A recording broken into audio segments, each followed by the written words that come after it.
Just catching up with James Rickards after his keynote address at the 2017 Sprott Natural Resource Symposium. James, thanks for joining me here, and thanks for coming to the conference. Great to be with you, Albert. It's always fabulous to be in Vancouver.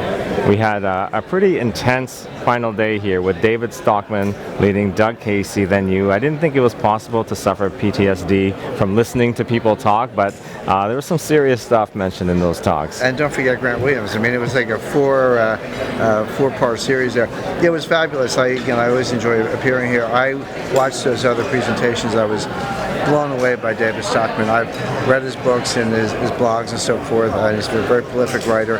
It's actually, and I followed his public career, but it's the first time I've seen him present.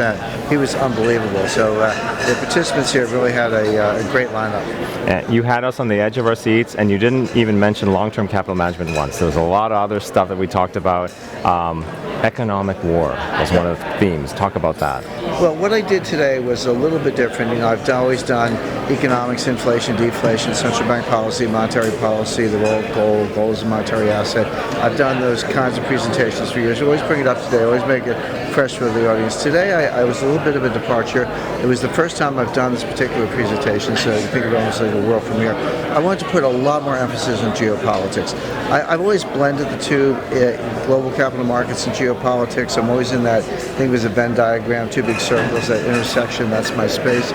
So I've always included geopolitics, but today I put a lot more emphasis on it. I did that for a reason, which is I've been saying for a long time that I use complex systems analysis, complex dynamic systems analysis, because of the scale of the system, because of the interconnectedness of the system, because of the density function. We're getting closer and closer to a major systemic collapse, larger than 2008. It's one of the reasons I recommend gold and silver and other natural resources, hard assets, etc. But people always say, well, fine, Jim, we sort of agree with you, but when? When is this going to happen? What's the catalyst? And the technically correct answer is no one knows the exact day or the exact hour, but my answer is, well, it's coming, that's for sure. What are you waiting for? Get ready now, at least to some extent. However, recently I do feel that we have greater visibility. There are a set of things coming, mostly in the geopolitical sphere, which could be specific catalysts for the kind of meltdown that we're talking about North Korea.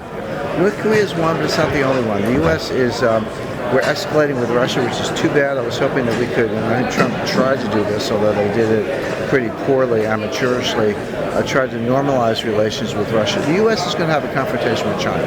That's coming. It's around the trade wars, and China's helping North Korea. So we're probably going to have a shooting war with North Korea, a trade war with China. That's definitely in the cards. You can see that coming.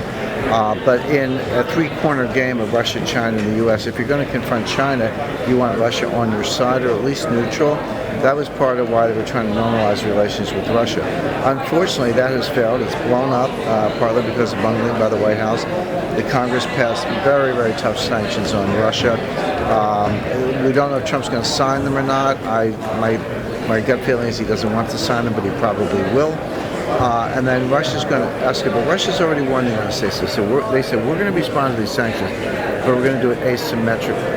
That means just because you hit us a certain way, it doesn't mean we're going to hit back the same way. So they probably won't throw more sanctions on the U.S. They'll probably use cyber warfare, which is their strength. Always play to your strength. That's the way Putin thinks about these things. So, if the lights go out or the ATMs are turned off or the stock exchange shuts down in the next couple of months, don't be surprised. This is Putin hitting back at us in a time and place of his choosing. So we could be heading for cyber war with Russia, trade war with China, shooting war with North Korea.